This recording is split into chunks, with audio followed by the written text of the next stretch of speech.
তো কেমন লাগলো ওয়ার টু? চলুন একটা কুইক মিনি রিভিউতে আলোচনা করি। বেশি ক্রিটিক না হয়ে আমি যদি একজন সাধারণ দর্শকের পয়েন্ট অফ ভিউ থেকে রিভিউ করতে চাই, তাহলে আপনি যদি খুব বেশি সিনেমা লজিক না খুঁজেন, টেকনিক্যাল অ্যাসপেক্ট নিয়ে যদি অত না ভাবেন, তাহলে এটি একটি অ্যাভারেজ ওয়ান টাইম সিনেমা। আপনি বন্ধু-বান্ধবদের সাথে গিয়ে এই সিনেমাটা একবার দেখতে পারেন। প্রথমে যদি কথা বলি সিনেমার গল্প নিয়ে, তো এসব সিনেমায় খুব একটা আহামরি গল্প তো কিছু হয় না, যেখানে একজন র এজেন্ট একটা দেশের বড় মিশনে থাকে। এখানেও কিছুটা ঠিক সেরকমই আমরা গল্প দেখতে চলেছি।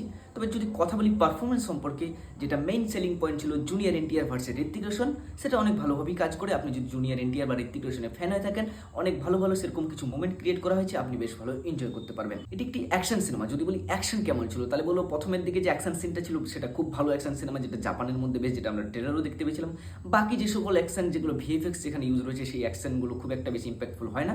তবে যতবারই জুনিয়র এনটিআর ভার্সেস ঋত্বিক রোশনের হ্যান্ড টু হ্যান্ড কম্ব্যাট হয়েছে, সেই অ্যাকশন সিনগুলো কিন্তু খুব ভালো ডিজাইন করা হয়েছে। বাকি সিনেমার মধ্যে প্রচুর টুইস্ট অ্যান্ড টার্নস রয়েছে, যেগুলো খুব ভালো শক ভ্যালু প্রোভাইড করতে পারে। তো বেশ ভালো। পরিশেষে যদি বলি ওয়ার টু কি ওয়ার ওয়ানকে জাস্টিফাই করতে পারলো, তাহলে উত্তর হবে একদমই না।